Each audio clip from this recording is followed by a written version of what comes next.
frase, ele vai dar o tom da nossa reflexão, vai estabelecer o trilho aqui da nossa mensagem.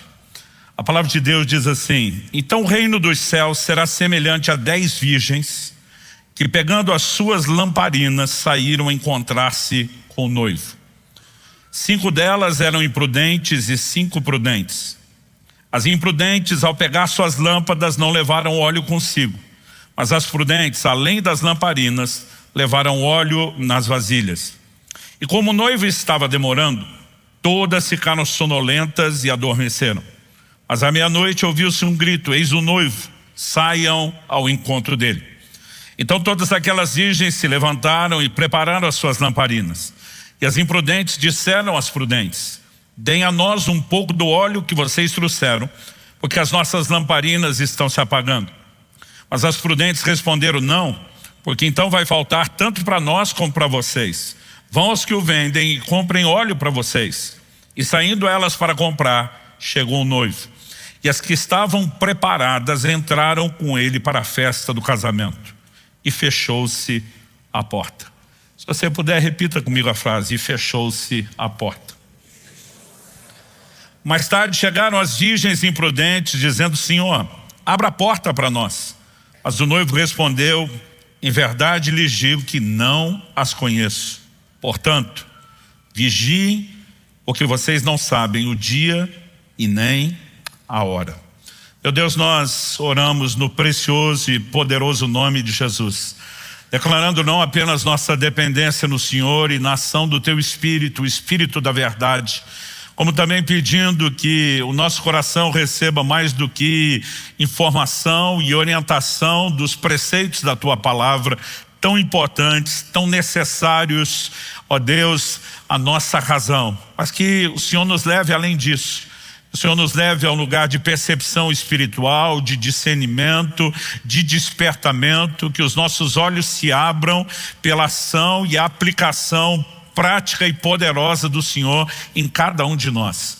Nós queremos reconhecer, ó Deus, não apenas a importância, o poder de ação da Tua Palavra, mas a necessidade que temos de nos fazer vulneráveis a ela, e que isso tudo aconteça para a glória do Teu nome, cumprindo assim o Teu propósito.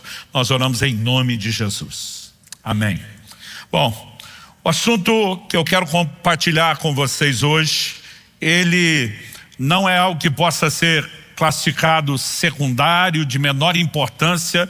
Ele é um dos tópicos centrais da revelação bíblica, da doutrina bíblica, né? O Senhor Jesus, que ensinou e falou muito por meio de parábolas, nessa parábola, ao usar a alegoria do noivo, da sua ausência, do seu retorno, falava a respeito de si mesmo e daquela temática que nós podemos dizer não só é importante, mas que é o desfecho da grande obra da redenção, que é a vinda, o retorno de nosso Senhor Jesus. Ao olhar para esse texto, a minha primeira pergunta e questionamento prático é: quais verdades Jesus queria deixar claro para mim e para você através dessa parábola? Evidentemente, a palavra de Deus é rica, é profunda, né? E às vezes você pode pegar detalhes e gastar tempo cavando, mas em linhas gerais, eu vejo Jesus enfatizando pelo menos 3 coisas que eu quero dar atenção aqui. Primeiro é a mensagem bíblica, recorrente, enfática, importantíssima, de que Cristo, o noivo prefigurado nessa alegoria, voltará. Segunda mensagem: seus discípulos devem viver em prontidão para esse momento. Isso também é indiscutível quando, né, o verso 10 diz que aquelas que estavam preparadas entraram com ele para a festa do casamento. Mas depois a porta fechou-se e as que não estavam prontas ficaram de fora. E a conclusão que o Senhor Jesus usa no verso 13, portanto vigiem, né? Em outras palavras, cuidem, preparem-se para esse dia. Terceiro e último lugar, a negligência quanto a esse cuidado, vigilância proposto por Jesus, não apenas terá sérias consequências, mas é apresentada por nosso Senhor quando fala de uma porta fechada como sendo irreversível. Então, eu quero construir o trilho dessa mensagem, que não apenas nos lembra do retorno de Jesus, da importância de preparação, mas da consequência de que ninguém brinque com isso, que no final será a porta fechada. Eu vou usar essa expressão que repetimos, fechou-se a porta, como tema da minha mensagem hoje. Que essa não seja a minha, nem a sua realidade naquele dia, mas que essa instrução nos poupe, nos guarde e nos faça corresponder ao ensino de Jesus. Então, eu quero em primeiro lugar começar abordando aquilo que eu gosto de chamar do principal evento no calendário de Deus. Quando falamos do calendário de Deus, daquilo que aguardamos, qual é o principal evento? Um casamento. E esse casamento, na verdade, é a alegoria bíblica para falar do retorno de Cristo para a sua igreja. Ele é apresentado, não apenas nessa parábola, mas em vários textos bíblicos como noivo, enquanto que a igreja é apresentada como a noiva. Em Apocalipse, no capítulo 19, no verso 7, a Bíblia diz: alegremo-nos, exultemos e demos-lhe a glória, porque chegou a hora das bodas do Cordeiro e a noiva dele já se preparou. Nós estamos entrando na reta do desfecho do livro do Apocalipse, o desfecho da redenção, e quando o Senhor Jesus está na iminência do seu regresso, a notícia é dada. As bodas, a palavra boda significa casamento, festa de casamento, As bodas do Cordeiro, do casamento de Cristo chegou, e a sua noiva já se preparou. A Bíblia também não daria notícia de uma noiva preparada se a preparação não fosse importante, não fosse um requisito. Então eu quero começar pelo regresso do noivo. Além do próprio ensino de Jesus, aqui em Mateus 25 que nós lemos, aliás, depois nós vamos dar uma olhadinha aqui nos versículos anteriores do capítulo 24, nos posteriores do capítulo 25, em várias parábolas, Jesus fala bastante a respeito do assunto da sua vinda. Nós temos, ao longo das Escrituras, promessas claras. A primeira delas que eu quero citar, dos lábios do próprio Jesus. João capítulo 14, versículo 2 e 3. Ele diz: na casa de meu pai há muitas moradas. Se não fosse assim, eu já lhes teria dito, pois vou preparar um lugar para vocês. E quando eu for e preparar um lugar, voltarei e os receberei para mim mesmo, para que onde eu estou, vocês estejam também. Então o Senhor Jesus está dizendo: me ausentarei em favor dos seus próprios interesses, para preparar o lugar e a morada de vocês. Mas da mesma forma como vou, eu volto buscá-los, para que onde eu esteja, vocês também estejam. No verso 18 de João 14, ele afirma: não deixarei que fiquem órfãos, voltarei para junto de vocês. Essa promessa nos foi feita pelo próprio Cristo. Aliás, em Lucas no capítulo 12, no verso 27, Jesus diz: então verão o Filho do Homem vindo numa nuvem com poder e grande glória. Como eu disse, Jesus falou muito a respeito do assunto do seu retorno. Reafirmou várias vezes a sua promessa de que retornaria. Em Atos, no capítulo 1, dos versículos 9 a 11, nós temos o momento onde Nosso Senhor, já ressuscitado, depois de aparecer por 40 dias, após sua ressurreição aos discípulos, calibrando a mensagem do reino de Deus, agora é assunto aos céus, elevado diante de seus olhos. E a Bíblia descreve esse momento exatamente assim. Atos 1, de 9 a 11. Depois de ter dito isso, Jesus foi elevado às alturas à vista deles, e uma nuvem o encobriu dos seus olhos. Estando eles com os olhos fixos no céu, enquanto Jesus subia, eis que 2 homens vestidos de branco se puseram ao lado deles e lhes disseram: homens da Galileia, por que vocês estão olhando para as alturas?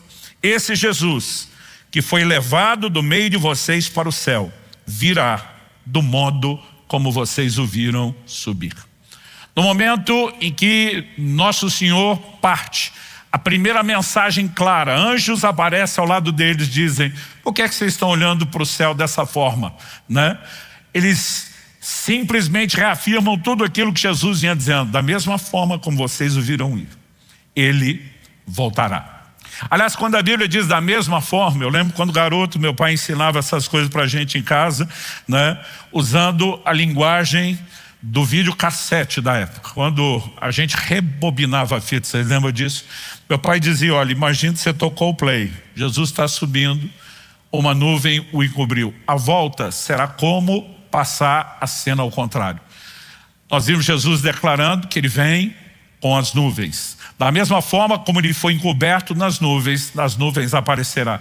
Nesse dia, em Atos capítulo 1, a Bíblia diz que eles estavam no Monte das Oliveiras. Esse foi o lugar de onde Jesus foi elevado aos céus. Zacarias capítulo 14, falando do dia da vinda gloriosa de Cristo, do dia do Senhor, diz, naquele dia os seus pés estarão no Monte das Oliveiras. Do lugar de onde ele sai, é exatamente o lugar onde ele volta. A mesma cena se manifestará. E nós temos isso como promessa que é repetida nas Escrituras. Os apóstolos também falaram a respeito do assunto. Paulo, escrevendo aos Tessalonicenses, diz em 1 Tessalonicenses 4, de 15 a 18, e pela palavra do Senhor lhes declaramos o seguinte: nós, os vivos, que ficamos até a vinda do Senhor, de modo nenhum precederemos os que dormem. Porque o Senhor mesmo dá da sua palavra de ordem, ouvida a voz do arcanjo, ressoada a trombeta de Deus, descerá dos céus, e os mortos em Cristo ressuscitarão primeiro. Depois nós, os vivos, os que ficarmos, seremos arrebatados juntamente com eles entre nuvens, para o encontro com o Senhor nos ares, e assim estaremos para sempre com o Senhor. O verso 18 diz, portanto, consolem uns aos outros com essas palavras. Isso era parte de uma orientação muito prática do estilo de vida cristã desde o início da história da igreja. Quando era garoto, eu me lembro em especial a década de 80 até o início de 90, a igreja daquela época falava muito mais sobre a temática da vinda de Jesus, pregava, cantava sobre esses assuntos muito mais do que fazemos hoje. Às vezes percebo que alguns ensinadores, até desprovidos de entendimento bíblico básico, eu diria, eles se tornam até críticos, céticos de pessoas que estão abordando um assunto que Nosso Senhor, os apóstolos e as Escrituras largamente apresentam. Nós não podemos olhar para o assunto da vinda de Jesus e dizer que não é um assunto de importância. Uma promessa dessa monta, com o nível de desfecho do plano da redenção que ela significa, não pode ser ignorado. Mas não é apenas saber que isso acontecerá. A Bíblia, ao mesmo tempo que faz a promessa, ela não queria somente nos notificar de como as coisas vão encerrar um dia. Ela queria gerar em nós uma expectativa. Nós lemos na própria parábola de Jesus que a reação daquelas virgens imprudentes, insensatas, é porque o noivo demorou. Em alguns momentos, Jesus sinaliza nas suas parábolas que sua vinda não seria tão rápido. Mas mesmo assim, desde a primeira geração de crentes, cada um deles foi instruído a viver na iminência do regresso do Senhor a qualquer momento. E há uma razão para que, mesmo não tendo planejado voltar tão depressa, o Senhor quis que cada geração alimentasse essa expectativa. Nós precisamos viver, né, nessa expectativa, no aguardo, na esperança do retorno de Cristo. Em Filipenses, no capítulo 3, versos 20 e 21, o apóstolo Paulo diz, nossa pátria está nos céus, de onde aguardamos um Salvador. Essa expressão, de onde aguardamos, ele diz, nós estamos de olho naquele que dos céus, assim como para lá foi, voltará. De onde aguardamos o Salvador, o Senhor Jesus Cristo, o qual transformará o nosso corpo de humilhação para ser igual ao corpo da sua glória, segundo a eficácia do poder que ele tem, de até subordinar a si todas as coisas. Por ocasião da vinda de Jesus, a Bíblia diz, não apenas os que morreram em Cristo ressuscitarão, mas os que estiverem vivos nessa ocasião serão transformados. Passarão pelo processo que na teologia nós definimos como glorificação do corpo, a transformação final. Porque, como dissemos, a vinda, o advento da vinda de Jesus é o desfecho de toda a obra da redenção. E quando Paulo diz, nossa pátria está no céu, de onde aguardamos, isso fala da atitude que eu e você devemos ter diante da promessa. a expectativa do seu retorno.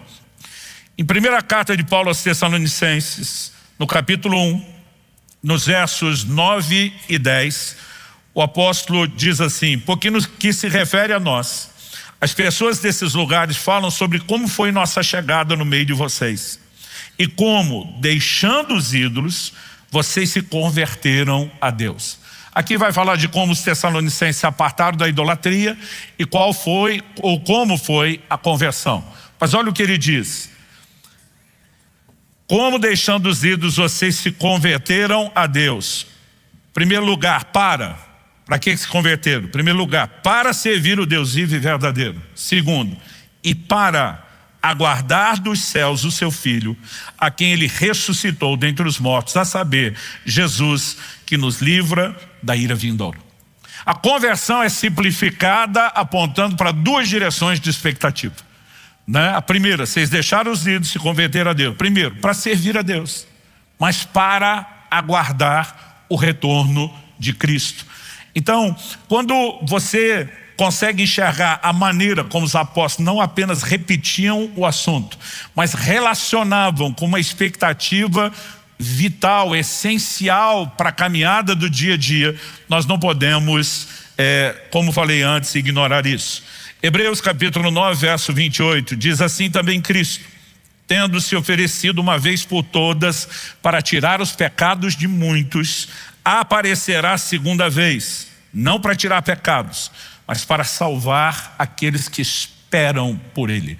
Aqui, em vez do verbo aguardar, nós temos o verbo esperar, um sinônimo, Mas não apenas a atitude de espera está sendo destacada aqui, mas o propósito pelo qual esperamos, o grande desfecho da redenção. Aguardamos dos céus o Salvador, que vai terminar a boa obra que começou, transformando os nossos corpos. Esperamos aquele que aparecerá a segunda vez. Na primeira ele vem tirar pecados, a segunda não para isso, mas para salvar, concluir, em outras palavras, aquilo que começou. O regresso do noivo, de Cristo, é uma temática central dentro das Escrituras, central dentro do que podemos chamar da espinha dorsal da revelação bíblica, que é a obra da redenção, e ela precisa ser destacada, precisa ser alimentada no meu e no seu coração. Segunda mensagem que podemos, ou princípio podemos destacar dentro dessa parábola que Jesus apresenta, não apenas a questão da ausência de Cristo durante um tempo e o seu retorno, mas, como dissemos antes, os seus discípulos devem viver em prontidão para esse momento. Então, meu segundo tópico aqui é a preparação da noiva para as bodas. Eu mencionei antes o texto de Apocalipse, que diz que a noiva já se preparou para essas bodas. Há uma preparação necessária. E a alegoria é feita em cima da própria cerimônia de casamento. Você consegue imaginar hoje em dia uma noiva aceitando um casamento surpresa, alguém dizendo: olha, é para entrar ali agora, do jeito que está, sem nenhuma arrumação, e casar. Eu acho que ela prefere ficar solteira do que casar desse jeito. Então, assim, a alegoria era claramente entendida, e a preparação não era apenas embelezar-se, não era apenas uma roupa apresentável, não era apenas os ornamentos.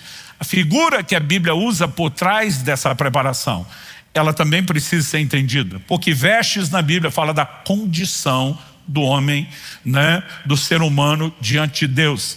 E quando a Bíblia fala a respeito, nós vemos textos no Apocalipse que fala que a noiva já se ataviou de branco, está vestida de linho finíssimo, e isso reflete na própria Escritura a justiça de Cristo em nós, a continuidade da obra que o Senhor começou, ou seja, nós temos um processo de aperfeiçoamento, da santificação. Então, a preparação, ela não envolve outra coisa. Antes de falar de alguns detalhes dessa preparação, eu queria destacar aqui 2 textos bíblicos que respondem para que tipo de noiva o noivo pretende voltar. Nós vimos na parábola, ele usa ali a expressão plural, o que quando criança me assustava, eu ficava tentando imaginar alguém casando com 10 mulheres de uma vez só. Eu não conseguia pensar no que significava o simbolismo, mas nós temos evidentemente um grupo que estava ali e foi considerado pronto e preparado, um grupo que não. O que estava pronto e preparado pôde desfrutar do noivo, da festa, do casamento. O que não, o assunto que eu vou abordar depois, ficou do lado de fora, e isso não era uma medida temporária.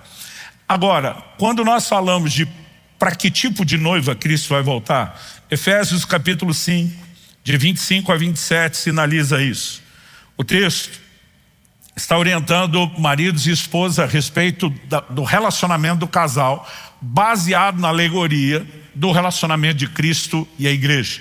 Então Paulo diz assim: maridos, que cada um de vocês ame sua esposa, como também Cristo amou a igreja e se entregou por ela, para que a santificasse, tendo-a purificada por meio da lavagem de água pela palavra, para apresentar a si mesmo como igreja gloriosa, sem mancha, nem ruga, nem coisa semelhante, porém santa e sem defeito. Que Cristo se entregou a si mesmo por nós, para nossa salvação, ninguém discute. Mas ele fala de um processo que começou, mas não terminou, para que a santificasse, purificando-a pela lavagem de água da palavra. Vou repetir: para apresentá-la a si mesmo, igreja gloriosa. Você pode repetir isso comigo? Diga: igreja gloriosa. O texto ainda segue com outros adjetivos: sem mancha, nem ruga, nem coisa semelhante, santa, sem defeito.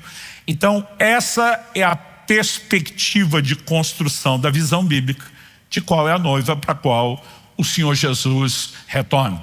É por isso que somos chamados a uma preparação. E a preparação não diz respeito somente a uma arrumação física. O simbolismo das vestes, da preparação, dos ornamentos, na verdade fala de uma conduta espiritual. Em primeira carta de Paulo aos Tessalonicenses, no capítulo 5, no verso 23, nós somos chamados a uma santificação completa, integral. Ele diz assim: o mesmo Deus da paz o santifique em tudo. Outras traduções diz: santifique o vosso ser inteiro. O que é o ser inteiro? Ele continua e diz: e que o espírito, a alma e o corpo de vocês sejam conservados íntegros e irrepreensíveis na vinda de nosso Senhor Jesus Cristo. Toda a ênfase bíblica da santificação aponta para um desfecho. E o desfecho quase sempre é apresentado, como sendo a questão da vinda do Senhor Jesus. Se você gastar tempo lendo o Novo Testamento com calma, olhando só para esse filtro, para esse tipo de declaração, você vai perceber como a questão da santidade está relacionada com a vinda de Jesus. Por exemplo, 1 Tessalonicenses 3,13, a fim de que o coração de vocês seja fortalecido em santidade, isento de culpa, na presença de nosso Deus e Pai, na vinda de nosso Senhor Jesus com todos os seus santos. Sempre a relação da santificação, ela não é simplesmente continuar aquilo que começou com a conversão, mas é continuar com o propósito, é visando o grande desfecho, o dia desse casamento que requer de mim e de você que sejamos prontos. Então, quando a Bíblia fala a respeito da vinda de Jesus, ela não queria apenas informar que haverá um retorno. Ela queria, por meio de alimentar em nós a promessa, a importância do entendimento do que significa isso, gerar dessa forma em mim e você uma resposta. Qual é essa resposta? A Bíblia fala a respeito de diversas coisas que se misturam, se intercalam, mas basicamente, tudo se resume a essa preparação, ao estado de prontidão. Várias vezes, por exemplo, a ênfase bíblica recai na palavra vigilância, atenção. Então em Lucas, no capítulo 21, dos versos 34 a 36, Jesus diz assim: tenham cuidado para não acontecer que o coração de vocês fique sobrecarregado com as consequências da orgia, da embriaguez, das preocupações desse mundo, e para que aquele dia não venha sobre vocês repentinamente como uma armadilha, pois sobrevirá a todos os que vivem sobre a face da terra. Portanto, vigiem o tempo todo orando, para que vocês possam escapar de todas essas coisas que têm que acontecer e para que possam estar em pé na presença do Filho do Homem. A orientação, de Jesus é claro: tenham cuidado, vigiem o tempo todo orando. Essa vigilância é um estado de atenção. Várias vezes Jesus usa ao longo dos seus ensinos, os apóstolos também vão mencionar a expressão de que o dia do Senhor virá como um ladrão. Significa sem aviso, não há aviso prévio, pode acontecer a qualquer momento. Então a vigilância se faz necessária. Segundo aspecto, que é o motivo dessa vigilância que nós já apresentamos, é sempre a ideia e o conceito de santificação. Prestar atenção na maneira como nós vivemos. Aliás, o que nós lemos em Lucas 21 fala exatamente do cuidado de não se distrair com as questões relacionadas ou preocupações da vida ou empolgações e deleites da carne que nos façam tirar os olhos do foco, do alvo para o qual eu e você devemos nos mover. Mas Paulo, escrevendo aos Romanos, ele diz no capítulo 13, e eu quero ler com vocês do verso 11 até o 14: digo isso a vocês que conhecem o tempo. Já é hora de despertarmos do sono, porque a nossa salvação está agora mais perto do que quando no princípio cremos. Isso pressupõe que Paulo está falando com gente que já tem um tempo de caminhada cristã. E está dizendo, gente, quanto mais o tempo passa, mais próximo nós estamos do retorno do Senhor. Mas ele não apenas usa essa expressão, ele diz a nossa salvação, porque como dissemos, esse é o grande desfecho. Está agora mais perto do que quando no princípio cremos. Agora, a linguagem que ele usa: vai alta a noite e o dia vem chegando. Que dia é esse? O dia do retorno de Cristo. Deixemos, pois, as obras das trevas e revistamo-nos das armas da luz. Vivamos dignamente, como em pleno dia, não em orgias e bebedeiras, não em moralidades e libertinagem, não em discórdias e ciúmes, mas revistam-se do Senhor Jesus Cristo e não façam nada que venha satisfazer os desejos da carne. Esse é o padrão de conduta para o qual eu e você somos chamados. Responder a um processo de transformação. Não é instantâneo, ele é gradual, ele é progressivo. A Bíblia diz que somos transformados de glória em glória, na imagem do Senhor Jesus pelo Espírito Santo. Mas isso não é algo unilateral que dependa só de Deus. Há uma resposta necessária da minha parte, da sua parte, de cada um de nós. Tanto que ele diz: revistam-se do Senhor Jesus. Não façam nada que venha satisfazer os desejos da carne. Posicionem-se. Então, toda essa ideia de vigilância, é vigilância em relação ao pecado, em relação àquilo que nos distrai, em relação àquilo que nos desconecta do Senhor. Uma ideia que também é usada nas Escrituras algumas vezes tem a ver com guardar as vestes. Apocalipse capítulo 19 diz, capítulo 16, perdão, diz no verso 15, palavras do próprio Jesus: eis que venho como vem o ladrão. Bem-aventurado aquele que vigia e guarda as suas vestes, para que não ande nu e não se veja a sua vergonha. Vestes na Bíblia, desde Gênesis, quando o homem peca e percebe sua nudez, até Apocalipse, que fala daqueles que lavam suas vestes no sangue do Cordeiro. Vestes falam da condição do homem diante de Deus. E aqui claramente o Senhor está dizendo: guarda as suas vestes, o estado da sua vida espiritual, para que você não venha ser encontrado nu, para que a sua vergonha não seja exposta. Olhando para as Escrituras, é evidente, se espera da noiva nada menos do que preparação. A preparação não é meramente a vigilância, estou de olho para ver se ele vem. É o reconhecimento de que, porque ele vem a qualquer momento, eu não posso, à semelhança daquelas 5 virgens insensatas, tentar deixar me preparar para a última hora. Isso é muito arriscado. na verdade não só é arriscado, sabota toda a ideia e o conceito do relacionamento que eu e você deveríamos ter com o Senhor, da própria ideia do conceito de desenvolvimento e salvação. Mas a mesma Bíblia que promete o regresso do noivo, insiste na preparação da noiva para as bodas. Agora, terceiro tópico e o último a ser abordado, uma pergunta onde eu quero gastar um pouquinho mais de tempo. Quem ficará de fora? Porque nós vimos que 5 virgens prudentes entraram, mas as 5 imprudentes, ou dependendo da versão chamada de insensatas, não entraram. A Bíblia diz: fechou-se a porta. E depois, quando elas vêm bater implorando para que abra, não há uma nova oportunidade. Pelo contrário, há uma declaração: eu não vos conheço. O que significa que quem perder essa oportunidade não terá segunda chance. Isso não é em nada diferente daquilo que a Bíblia já ensina quando fala a respeito da preparação, por exemplo, para o dia da morte. Nós somos parte de uma geração que, porque permanece viva, estamos aguardando a vinda do Senhor.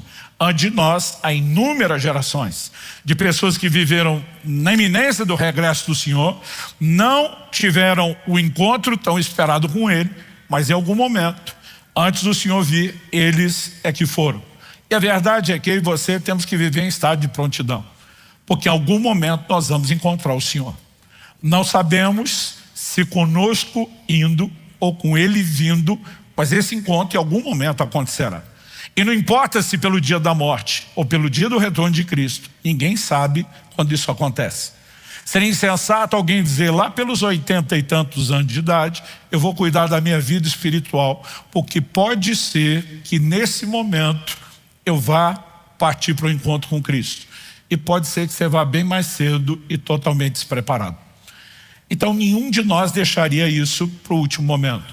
Quando nós falamos do assunto da vinda de Jesus, não é em nada diferente. Só que ao longo da história da igreja, nós temos percebido a tentativa de falsos mestres, de criar subterfúgios, escapes. Então, criou-se uma doutrina que não está na Bíblia, que foi sustentada pela igreja romana durante muito tempo, do tal do purgatório.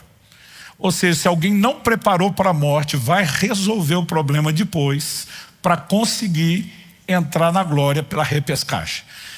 E quando você olha para a Escritura, não há absolutamente nada que sustente uma segunda oportunidade. Nenhum texto, nenhum ensino, nenhuma declaração.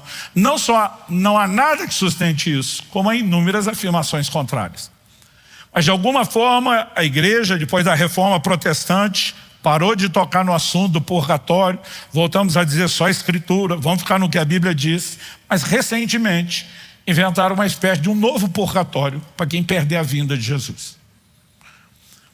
Então, entre muitas coisas que envolvem esse movimento, nós tivemos, anos atrás, uma produção de livros que se tornaram best-sellers, tanto nos Estados Unidos como a partir de lá para o mundo, viraram um filme que envolve a série do Deixados para Trás. E há uma mensagem perigosíssima por trás disso. Porque basicamente a coisa está insinuando que se você não se preparar, tem um jeito de consertar, é só sofrer para resolver depois no sofrimento. E eu quero te dizer que as coisas não são exatamente da forma como estão dizendo. Tem pessoas dizendo: está tudo bem, você perdeu o arrebatamento, você dá um jeito de resolver depois de outra forma. E a Bíblia não sinaliza isso. A Bíblia diz: para aquelas que não estavam prontas, a porta fechou. E depois a porta não se abrirá. Isso é aspecto inegociável dentro da doutrina cristã. E a gente precisa entender isso. Para entender melhor o que Jesus está ensinando aqui em Mateus 25, para mim, a própria menção da porta fechada, e foi por isso que eu tomei isso como tema da mensagem hoje, para que não haja dúvidas a respeito da seriedade do assunto, para quem não estiver pronto e preparado. Mas se você olhar as parábolas do capítulo anterior e as parábolas do capítulo que nós lemos aqui, que foi Mateus 25, as duas últimas de Mateus 24. Depois temos o nosso texto base, que é Mateus 25, de 1 a 13. E depois as outras parábolas que Jesus conta em Mateus 25, Todas sustentam exatamente a mesma linha de raciocínio. Então me permita ler alguns desses textos. O primeiro deles, Mateus 24, de 36 a 44. Jesus falando sobre o dia da sua vinda, ele diz: mas a respeito daquele dia e hora ninguém sabe, nem os anjos dos céus, nem o Filho, senão o Pai.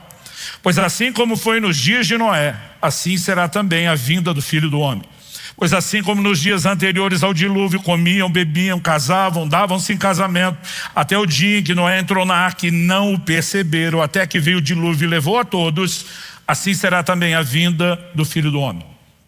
E assim como não houve segunda oportunidade na época de Noé, não haverá segunda oportunidade no exemplo e alegoria que Jesus está propondo sobre a sua vinda. Ele continua e diz assim: então 2 estarão no campo, um será levado, o outro será deixado. 2 mulheres estarão trabalhando no moinho, uma será levada, a outra será deixada. Portanto, vigiem, porque vocês não sabem em que dia virá o Senhor de vocês. Porém, considerem isso: se o pai de família soubesse a que hora viria o ladrão, vigiaria, não deixaria que sua casa fosse arrombada. Por isso, estejam também vocês preparados, porque o Filho do Homem virá a hora em que vocês menos esperam. Se você puder, por gentileza, repita isso comigo, diga: por isso, estejam também vocês preparados, porque o Filho do Homem virá a hora em que vocês menos esperam. Agora me ajuda a entender isso. O tempo todo Jesus disse: vigia, vigia, se prepare. Aí a gente diz: mas se não vigiar, nós damos um jeito. Não foi isso que ele disse. O exemplo é claro, apresentado por ele, que não haverá jeitinho. Vamos continuar. Agora, Mateus 24, 45 a 51. Outra parábola. Quem é, pois, o servo fiel e prudente, a quem o Senhor deixou encarregado dos demais servos para lhes dar o sustento a seu tempo? Bem-aventurado aquele servo a quem o seu Senhor, quando vier, achar fazendo assim. Em verdade lhes digo que lhe confiará todos os seus bens. Mas o que acontecerá se aquele servo, sendo mau, disser consigo mesmo: meu Senhor demora para vir, e começar a espancar seus companheiros, a comer e beber com os bêbados? Virá o Senhor daquele servo em dia em que não espera, em hora que não sabe, irá aplicar-lhe um castigo severo, condenando com os hipócritas. Ali haverá choro e ranger de dentes. Tem espaço de segunda oportunidade para você aqui? Não.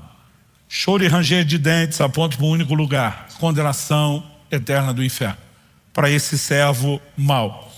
Depois da parábola que nós lemos, Mateus 25, 1 a 13, nós temos, e eu não vou ler as próximas 2 parábolas inteiras, que são textos maiores. Nós temos a parábola dos talentos e temos também o chamado julgamento das nações. A parábola dos talentos, cuja prestação de contas acontece no regresso do rei para os seus servos. O servo infiel teve qual destino? Mateus 25, 30 diz: quanto ao servo inútil, lancem-no para fora, nas trevas. Ali haverá choro e ranger de dentes. Terminou bem para você? Para mim não. Julgamento das nações. Na sequência, Jesus fala que serão trazidos diante deles, todas as nações. Ele vai separar à sua direita as ovelhas, às esquerdas os cabritos. E a aplicação final, Mateus 25, 41. Então o rei dirá também aos que estiverem à sua esquerda: afastem-se de mim, malditos, para o fogo eterno, preparado para o diabo e seus anjos. Em todas essas orientações, aqueles que não estavam prontos para a sua vinda foram colocados de fora, sem chance de consertar. Isso não é coincidência. Nós estamos falando de 5 parábolas enfileiradas, ensinando exatamente a mesma coisa. Aqui nós não temos mera repetição, nós temos ênfase. E evidentemente o Senhor esperava que nós entendêssemos isso. O apóstolo João escreve na sua primeira epístola e diz em 1 de João 2, 28. E agora, filhinhos, permaneçam nele. Permaneça não é apenas comece a caminhada, é a continuidade, é a fidelidade, é a perseverança. Então ele diz: e agora, filhinhos, permaneçam nele, para que quando ele se manifestar, o que significa se manifestar? quando Ele, Cristo, se revelar, ou seja, a Bíblia está falando do seu retorno, para que quando Ele se manifestar, tenhamos confiança e não sejamos envergonhados, tendo de nos afastar dele no dia da sua vinda. Ou seja, quem não permanecer nele, não terá confiança, será envergonhado e será afastado dele no dia da sua vinda. A lógica é muito clara. O livro do Apocalipse, no capítulo 3 e no verso 11, palavras do próprio Jesus: venho sem demora, conserve o que você tem, para que ninguém tome a sua coroa. A ideia de coroa é apresentada como recompensa. Quando o Senhor diz: conserve o que você tem, para que ninguém tome aquilo que é teu, para que ninguém tome a sua recompensa, a sua coroa, é evidente que isso pode ser perdido. E essa advertência é feita no contexto que? Do anúncio da sua vinda. Venho sem demora. O que eu e você precisamos entender ao olhar para uma parábola como essa? De que não apenas o assunto do retorno de Cristo é algo importante, mais sério do que temos mensurado, em que em algum momento certamente isso acontecerá, mas que a razão pela qual desde as primeiras gerações o Senhor quis que cada geração vivesse nessa expectativa, nessa esperança, no retorno iminente do Senhor, que pode acontecer a qualquer hora, é porque Ele queria que essa informação e entendimento impactasse, norteasse o nosso estilo de vida, o nosso comportamento. Ou seja, que nós vivêssemos uma vida de preparação para essa grande celebração. Mas que todos aqueles que negligenciarem o cuidado fiquem claramente advertidos de que as consequências serão sérias e serão irrevogáveis. Olhando para as Escrituras, não há como concluir outra coisa. Em Apocalipse 22, 20, um dos últimos versículos da Escritura, nós temos a palavra do próprio Jesus que diz assim: aquele que dá testemunho dessas coisas diz: certamente venho sem demora. A resposta de João ao terminar o livro: amém. Vem, Senhor Jesus. Essa expressão, vem, Senhor Jesus, uma expressão que passou a ser muito usada pela igreja desde o seu início. Era uma expressão no aramaico, Maranata, Maranata, Nosso Senhor vem. O tempo todo eles declaravam isso, como um lembrete da sua fé, como um clamor pelo retorno do seu Senhor e o desfecho da obra da redenção, e uma maneira de se manterem conscientes. E eu e você precisamos compreender isso. O retorno de Jesus não deveria ser só aguardado. Ele deve ser desejado, ele deve ser amado. Aliás, eu diria amado e não temido. Tem crente que tem até medo de ler o livro do Apocalipse. Não, pastor, vai dar ruim demais esse negócio no final, não quero nem saber o que vai acontecer. Como se fosse um assunto a ser temido. Temido para aqueles que não estão se preparando para esse dia. Deveria ser desejado para todos aqueles que anseiam esse dia. Olha o que o apóstolo Paulo diz em 2 Timóteo 4,8: desde agora me está guardada a coroa da justiça que o Senhor, reto juiz, me dará naquele dia, e não somente a mim, mas também a todos os que amam a sua vinda. Há uma recompensa, e a Bíblia diz que ela é para todos os que amam a sua vinda. Espera-se de nós, nada mais, nada menos isso, de que essa expectativa seja algo profunda, positiva, e que eu e você possamos nutrir amor por esse bendito encontro, por esse dia do grande desfecho. A prontidão não se limita ao retorno de Cristo, como eu falei antes. Eu e você não sabemos a que hora podemos partir. A questão não é se Jesus vem primeiro ou se eu vou antes ao seu encontro. É que seja um, seja outro, nós precisamos estar preparados. A vida cristã é para ser vivida em período integral. Não há estações de preparação e reta final. E eu e você precisamos compreender isso. Segunda carta de Paulo aos Coríntios, capítulo 5, do verso 1 ao 3, falando sobre a possibilidade de morte. O apóstolo diz assim: sabemos se a nossa casa terrestre, esse tabernáculo, se desfizer. Está falando do corpo. Temos da parte de Deus um edifício, uma casa não feita por mãos humanas, eterna, nos céus. Lembra da promessa de Jesus: vou preparar-vos morada.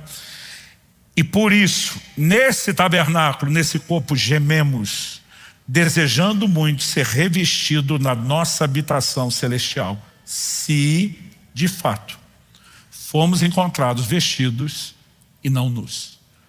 Outro dia eu vi um pregador desdenhando, né? Essa geração está querendo, né, a volta de Jesus, quer desistir de tudo. Eu falei, peraí, você vive pronto para a possibilidade da morte, não significa que você está desistindo da vida.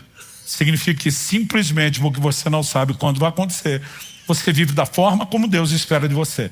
Agora, viver preparado para a vinda de Jesus não significa desistir da vida e nem querer, né, outra coisa a não ser o grande desfecho.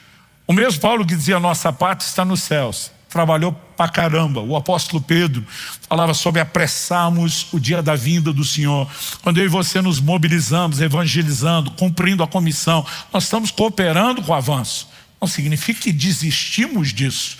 Não significa que estamos sabotando a missão. Significa que estamos enxergando o seu grande propósito, o seu grande desfecho.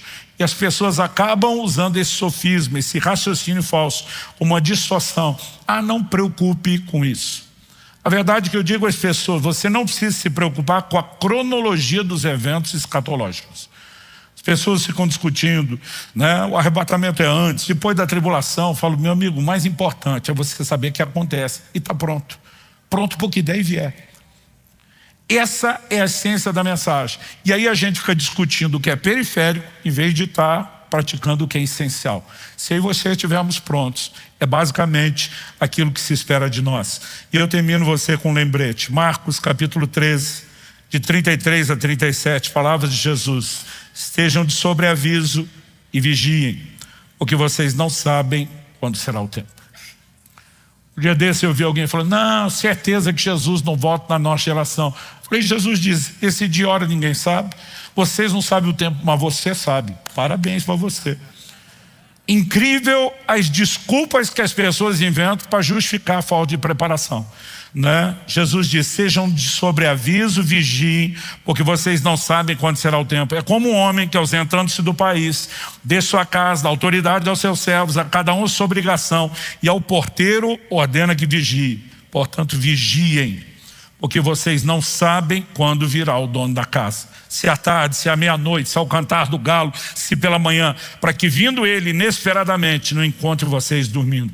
O que porém digo a vocês, digo a todos, vigiem. Vamos ficar em pé. O foco da mensagem é claro, eu quero repetir. Prepare-se para a vinda de Jesus ou fique de fora quando esse dia chegar. Nós não podemos tratar disso de forma leviana. Pai, nós oramos e pedimos mais uma vez. O Teu Espírito trabalhe em nós, não apenas a capacidade de entender a doutrina, mas de sermos despertados para um nível de consciência, de correspondermos com o Senhor naquilo que se requer de cada um de nós. Eu oro que nesta manhã o Senhor possa, além de trazer clareza doutrinária, que o Senhor possa despertar o coração de cada um de nós. Que possamos viver como se espera de nós, em vigilância, em preparação, não apenas aguardando e esperando, mas amando